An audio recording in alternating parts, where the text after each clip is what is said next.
ating adobong puso ng saging.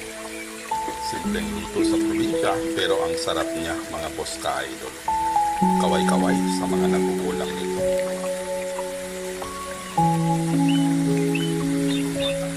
Gandang araw. Tayo ang magluto ng saging ng ating ulam. Ang ulam natin ngayon mga boss ka-idol ay adobong puso ng saging. Ipahin na po natin. Ganito po ang pag-imay natin ng puso ng saging. Yung iba ay hindi po nila nilalagay ito. Pero sa amin po, nilalagay po natin. Masarap po yan. Kasi bigayin naman natin ito para matanggal yung kanyang tamo.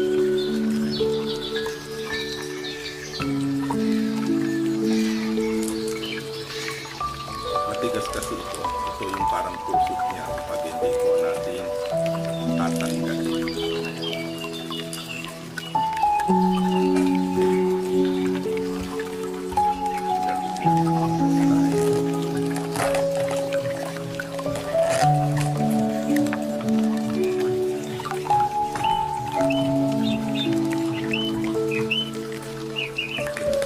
Tatanggalin lang po natin pagmula na parte.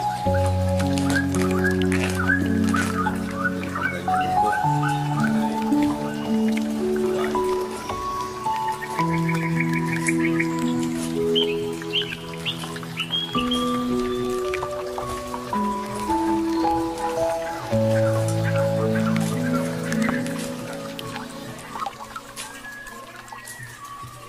Ganito lang po kadali ang pag-imay po namin ng puso ng saging mga boss.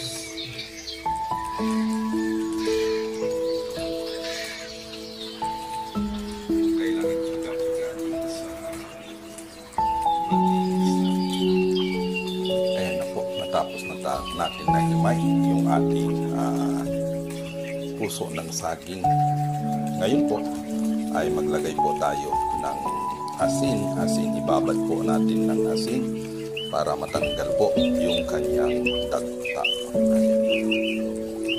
Pagkaraan lang po ng mga 10 minutes ay pwede na po yang bigain mga boss ka-idol.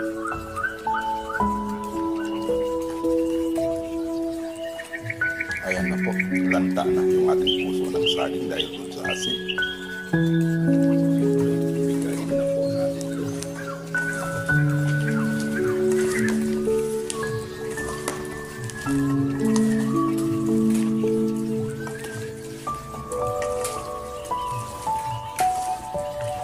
Madami kasi kaya medyo mahirap din po mabigat.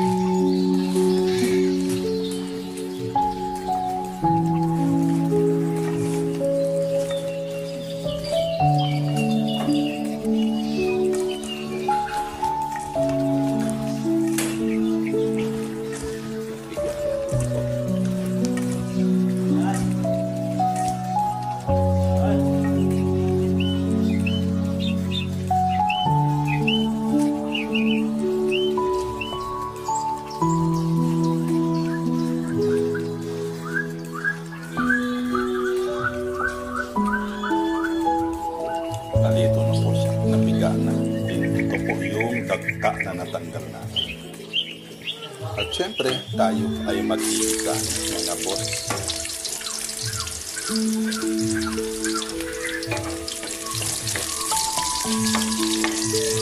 Pag ganyan na, ay pwede na din po natin isunod itong ating kaunting tinggel o dried tinapasa.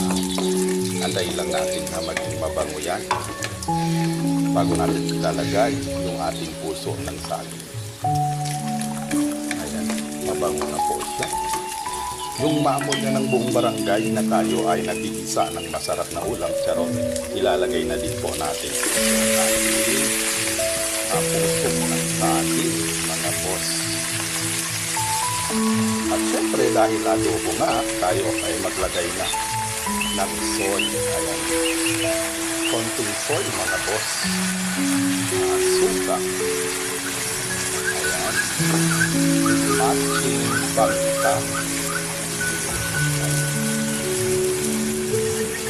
Ang sarap niyan mga boss. At saka pampalasa.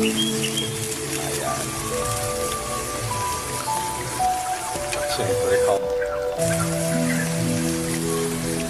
At syempre, hollow earth natin. Hollow earth. Ayan. Medyo mahirap siyang hollow earth.